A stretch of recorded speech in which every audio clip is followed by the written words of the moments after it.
Hello students, in this video lecture I'll be starting with our next module, that is module 5, which is based on the concept of instrumental methods of analysis and nanomaterials. So first we'll be starting with instrumental methods of analysis. So in this video lecture I will be explaining briefly about the introduction to instrumental methods of analysis, and specifically I will be discussing about one of the instrument in detail, that is colorimetry method. So the topic that I have covered in this video lecture is related to the study material that is provided to you, and it is related to page number 224. It is instrumental methods of analysis. So here in this module we will be discussing in detail what are the importance of instrumental methods of analysis. So this is an analytical technique where we are using different types of instrument for the analysis of chemicals or any ions, or to find out the concentration of any solution.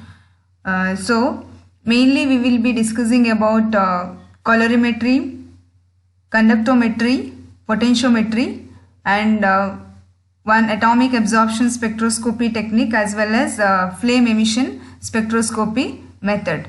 So these instrumental methods or these analytical techniques can be effectively used for the determination of various chemical analysis in chemistry. So it can be used for qualitative analysis as well as for quantitative analysis also.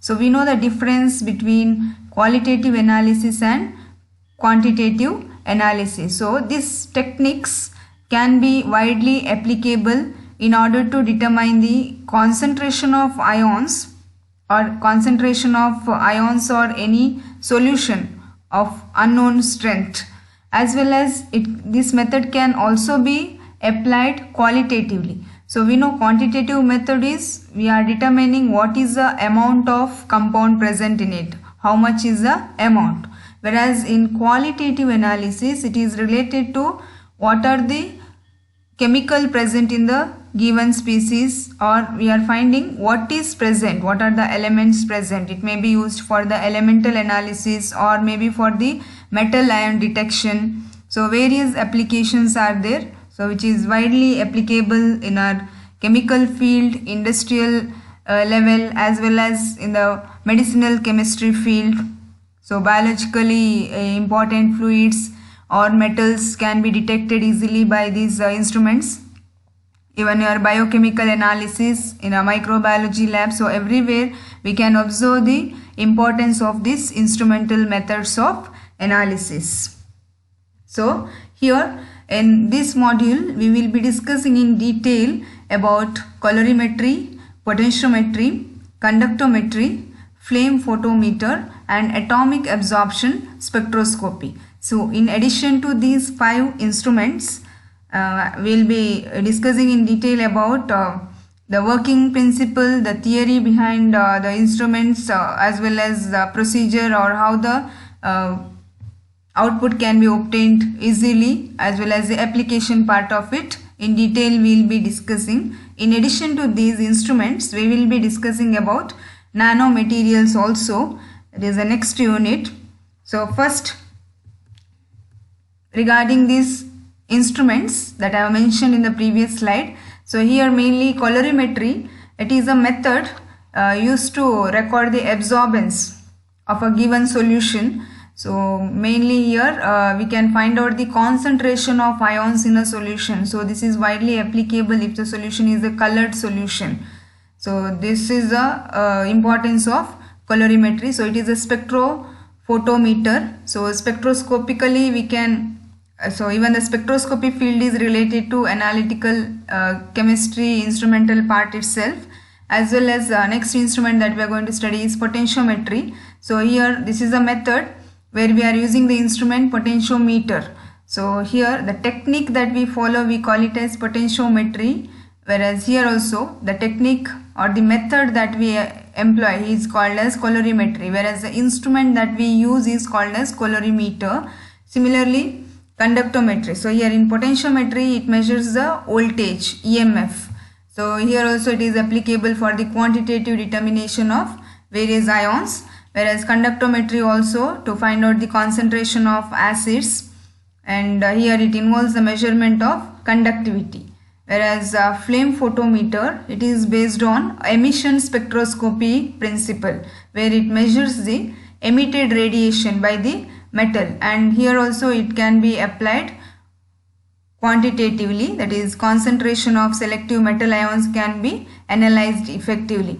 And next one is atomic absorption spectroscopy. So here this is a spectroscopy method which works on the principle of absorption spectroscopy, whereas flame photometer based on emission spectroscopy. So here it works on the principle of measuring the intensity of the absorbed radiation by the metals.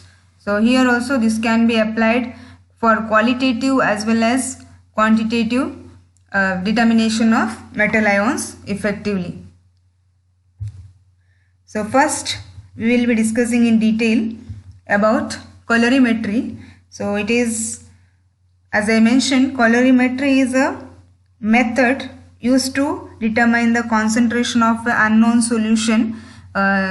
Specifically colored solutions are used, and mainly it involves the recording of the absorbance or the optical density of the solution. So based on the color intensity of the solution, the absorbance value also varies. So that is the main principle behind colorimetry. Whereas colorimeter, it is a device that we use for the colorimetry method. So mainly it depends on the measurement of quantity of light absorbed by a colored solution. Suppose if the solution is not colored solution, then we can add some external reagent or substance so that it will intensify the color of the solution by forming some complex in the solution. So here colorimeter works on the principle of Beer-Lambert's law. So what is this colorimeter? It is actually a light sensitive device. We also call it as photoelectric colorimeter, and this device is used for measuring the absorbance. As it is mentioned here, it is used to measure the absorbance, or in terms of transmittance also we can express the value. So amount of absorbance of light passing through the liquid sample is measured here. So mainly it measures the intensity or concentration of the color that develops upon introducing a specific reagent into the solution. So mainly it is used for the measurement of absorbance of colored substance in a solution, and it is operative in the visible range of electromagnetic spectrum. So we know the different ranges of electromagnetic spectrum: UV region, ultraviolet, visible region, whereas the microwave region. So IR, infrared regions are there. So we are aware about these different regions and how they are helpful in various chemical analysis or analytical technique mainly related to spectroscopy. So here, as I mentioned, this works on the principle of Beer-Lambert's law. So the quantity of light absorbed, it will vary according to the concentration of the solution. So that is actually the theory behind Beer-Lambert's law. That is, it is given A is equal to epsilon C into T, a very well known expression. So where A is the absorbance, C is the concentration of the solution, and T is the path length, whereas epsilon is a constant, that is molar absorption coefficient. So as you can see from the expression clearly how the absorbed amount radiation varies along with the concentration. So absorbance is directly proportional to the concentration of the solution. So as the concentration increases, the amount of light absorbed by the substance also increases.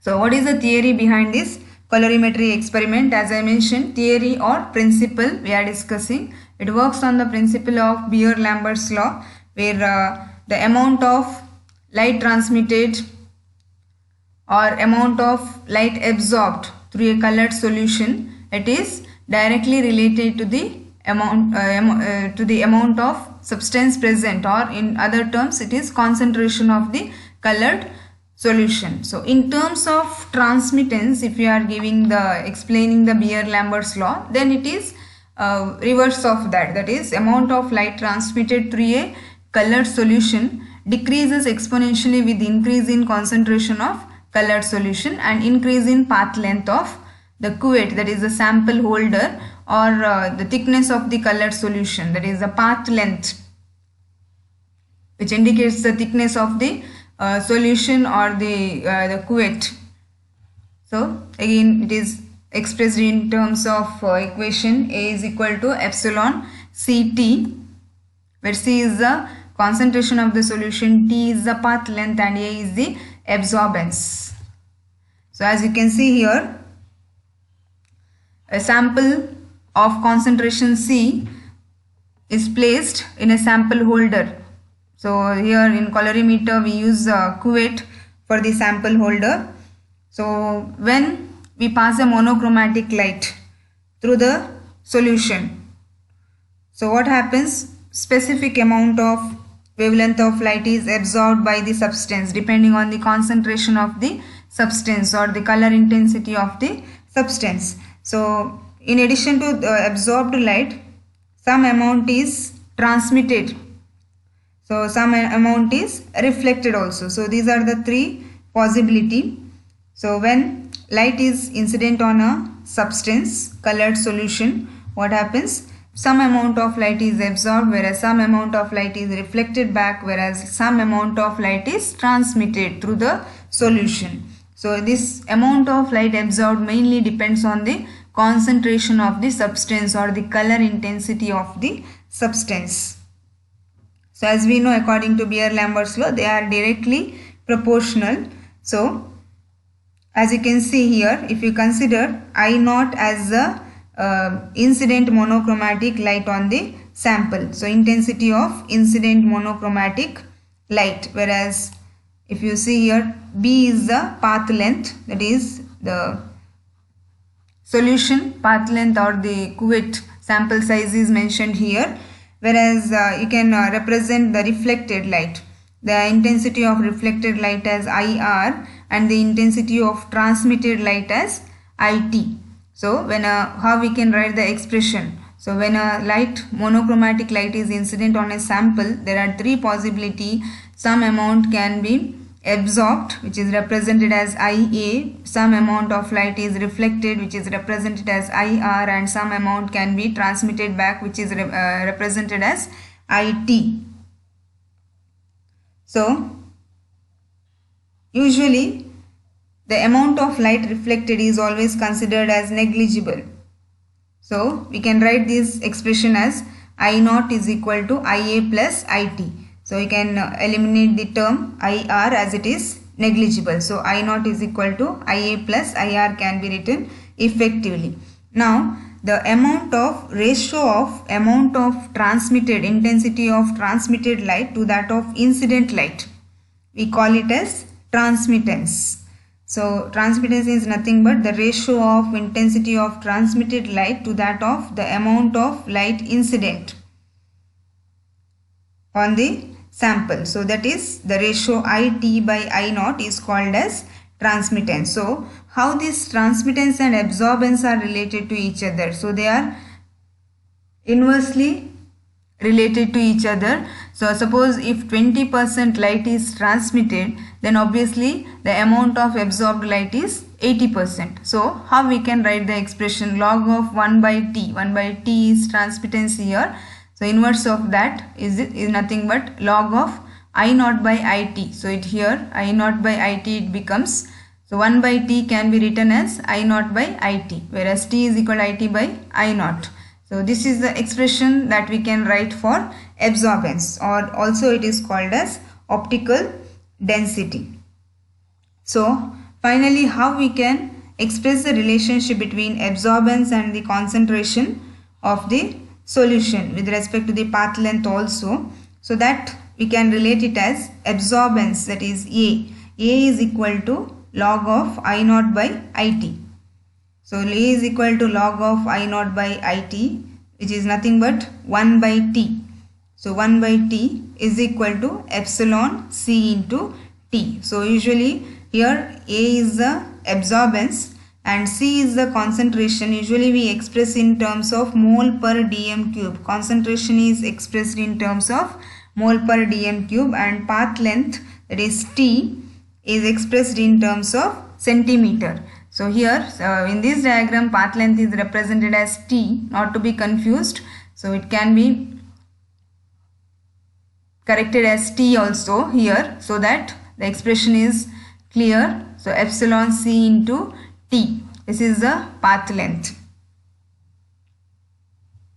And also epsilon is nothing but the molar extension coefficient, and always this molar extension coefficient is a constant for a given substance at a given wavelength range. So as you can see, A is proportional to C, where T can be kept constant. Hence easily we can plot a graph, that is absorbance versus concentration, so that the concentration of the test substance can be calculated by using a calibration curve. So next, usually as I mentioned here, mainly it involves the recording of the light absorbed by the substance, or maybe light transmitted by the substance. So usually we need to select the filter in the instrument here, colorimeter. Particular range, wavelength range filter has to be selected based on the nature of the substance.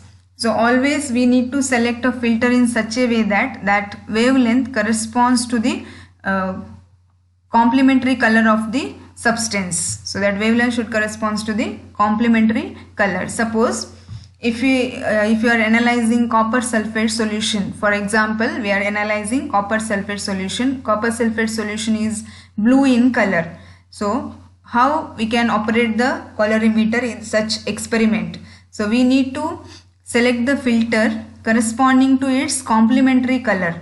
So if solution is blue in color, then what it indicates, we are able to observe blue color, but actually the solution or the substance has absorbed its complementary color. So we are getting the color of the reflected light, right? So we need to keep the filter, that wavelength corresponding to its complementary color, that is orange, around 600 nanometer.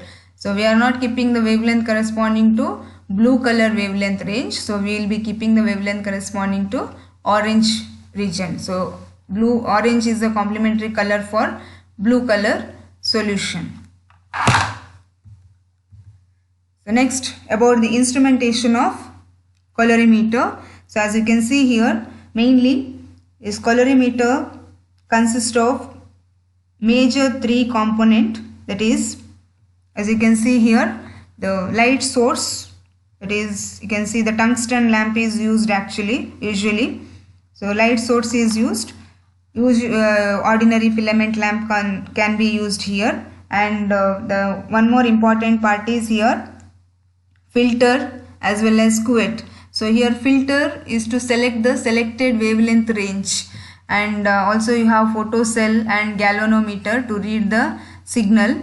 So photocell to detect the amount of, photo detector is used here, amount of light absorbed. So here as you can see, light is made to fall incident on the condensing lens through the slit, and it is allowed to pass through the filter. So filter is specifically selected depending on the color of the solution, and that filter will allow only particular wavelength of light to incident on the sample. So this is the cuvette, usually made up of quartz or plastic material. So here sample is placed. This is a sample holder.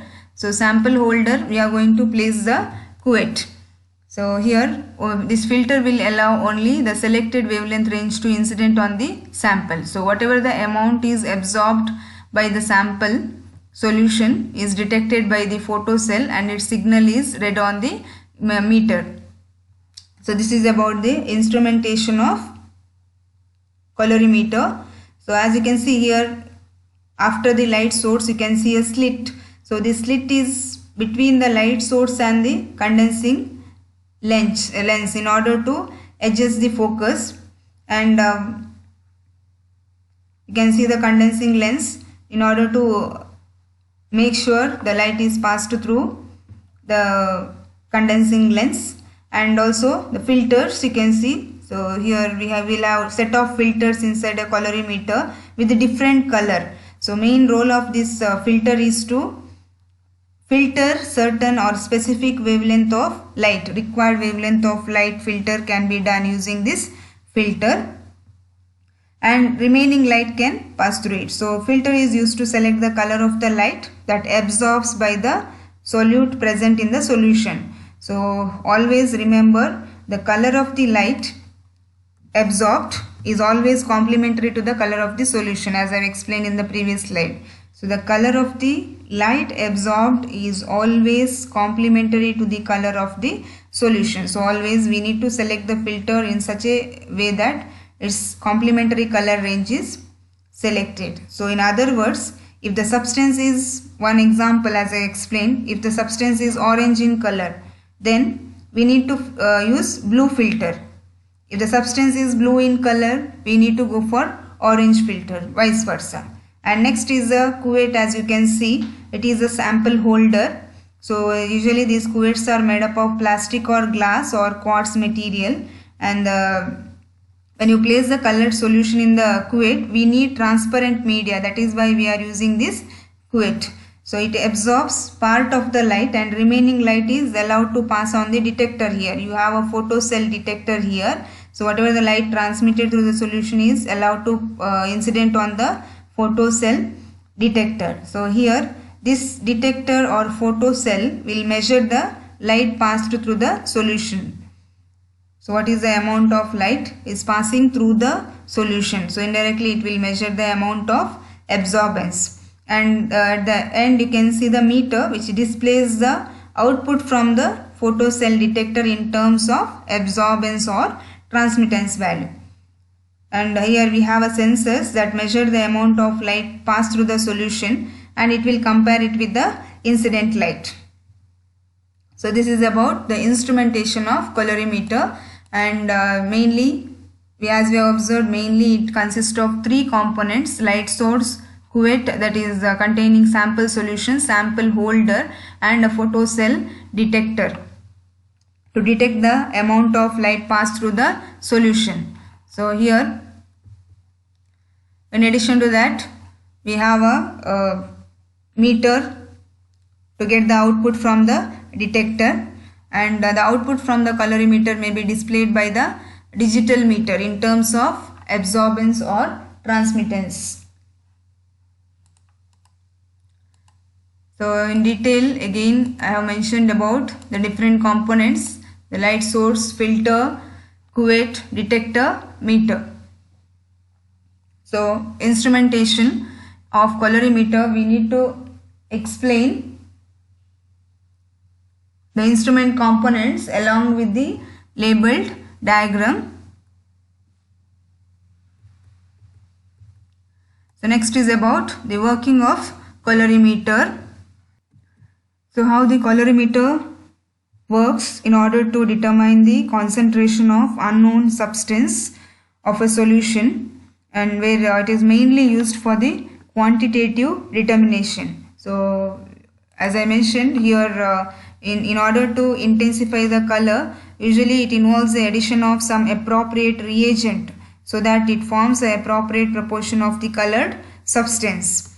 So the observed intensity of the color can be compared with the standard reaction mixture of known amount of substance. So we'll have the test solution, as well as we have to prepare a series of standard solution of known concentration. So while preparing the solution we need to add some reagent also. So here first thing we need to set the instrument to 0 optical density or 0 absorbance value by using the blank solution. So blank solution, we are not adding the sample, test sample or the test substance. So only distilled water and the other reagent we will be using to prepare the blank solution. And unknown solution, we need to prepare the standard solution using a standard flask, and after that we need to record the optical density or absorbance. And also we need to prepare series of standard solution. Standard solution is nothing but solution of known concentration. So number of standard solution we need to prepare with different concentration, and we have to record the absorbance value. So once we record the absorbance value of the standard solution as well as the unknown solution or the test sample, then we can plot the graph between concentration of the solutions and the optical density or the absorbance value. So we call that graph as calibration curve. So by observing the graph, we can easily identify the concentration of unknown solution with the help of the calibrated curve.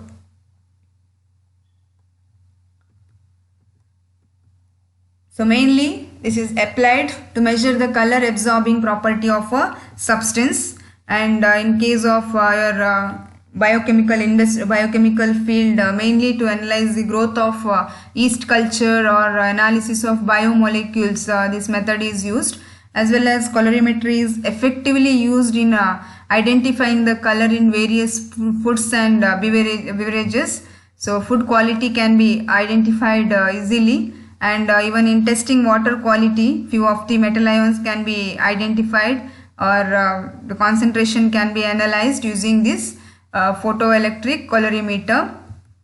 And also to determine the plant nutrients, even in color printing devices, textile manufacturing, paint manufacturing industry, we can get the precise result also. So mainly the testing water quality, it is applicable, maybe screening chemicals by chlorine or fluoride, even dissolved oxygen, zinc, etc. So they can be used in determining the concentration of ammonia. As I mentioned, plant nutrients, nothing but the determination of ammonia or nitrates or phosphorus in soil, or even the hemoglobin content in blood. So various applications are observed for this colorimetry method, not only related to laboratory, chemical laboratories, in various food industry, biochemical field also this is widely applicable, mainly to study the color absorbing property.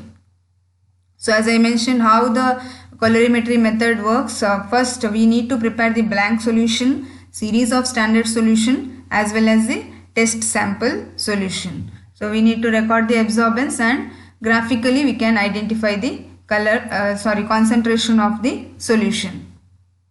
So this is a typical representation of a colorimeter that we use in our ordinary colorimeter experiment in the engineering chemistry lab, where you can see here clearly this is a sample holder, this is a display where you can record the absorbance, and you can see the filter here. With the filter range, you can see the wavelength range is mentioned here. So this can be rotated and set to the required wavelength region. So this is a sample holder, whereas you can see the cuvette, the glass quartz cuvette is placed here. Sample is placed inside the cuvette and placed inside the sample holder, and here you can see a knob in order to calibrate the instrument or set the instrument to 0 using blank solution. So this is about the basic instrumentation of colorimeter. So one more diagram you can see here clearly. So photocolorimeter, how even it varies from model to or different from manufacturer to manufacturer, how it is designed. So calibration curve is nothing but the plot of absorbance versus concentration. So in the engineering chemistry lab, we will be performing one of the experiment related to colorimetry method, that is to determine the concentration of copper in copper sulfate solution. This is one of the important application of colorimetry method. So specifically, if application is asked, you need to explain about the estimation of copper in copper sulfate. So where in the laboratory you will be given with the unknown copper sulfate solution, and you have to find out what is the concentration of copper present in the copper sulfate solution. So here for the copper sulfate solution, we need to add ammonia reagent so that it forms cuprammonium complex. So here the copper sulfate solution is light blue in color. So when you add ammonia, the color of copper sulfate becomes intensified. You'll get dark blue colored solution due to the formation of this complex. So we will be recording the absorbance of the complex formed with respect to its concentration in the solution. So this is how a calibration curve is represented here. How we plot the calibration curve, absorbance versus concentration. So as I mentioned, we need to prepare series of copper sulfate solution of known concentration. So different concentration of copper sulfate has to be taken in different standard flask of equal volumes. Then you can use 25 ml standard flask. So then after that, for that standard flask, we need to add same amount of ammonia reagent. So if you are taking 2 ml in one standard flask, next standard flask 4 ml copper sulfate you need to take, third one 6 ml, whereas fourth standard flask you can take 8 ml of copper sulfate. And for that same standard flask we need to add equal amount of ammonia, that is 5 ml of ammonia to all the standard flasks. So you can observe the color of the solution becomes intensified. Then you have to make it up to the mark using distilled water, and the standard flask has to be shaken well for uniform concentration. And we need to prepare the blank also. Blank solution is prepared without adding copper sulfate to the standard flask for the blank standard flask. So we need to take only 5 ml of ammonia and remaining part we need to fill with distilled water. This is how we prepare blank solution. So first step, set the instrument to 0 optical density using blank solution. Second step, we need to note down the absorbance of all the standard solution that we have prepared, standard 1, standard 2, standard 3, standard 4 solution.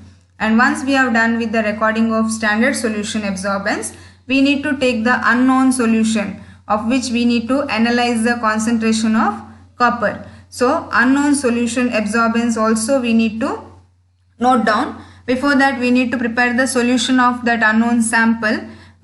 Same 25 ml standard flask we need to take. For that we need to add 5 ml ammonia, same amount has to be added, and remaining part we need to fill with distilled water, make it up to the mark and shake well for uniform concentration. So you can note down the absorbance from the colorimeter, but we don't know the concentration of copper in that given solution. So just plot the graph absorbance versus concentration, draw the calibration curve, and from this data you can compare the absorbance that you have obtained for unknown solution. So if the absorbance obtained is recorded from the colorimeter, you need to mark that, and where it will correspond in the calibration curve, that corresponds to the concentration of the unknown solution. This is how a concentration of an unknown solution can be determined. So here the concentration of copper in copper sulfate can be determined easily using colorimetry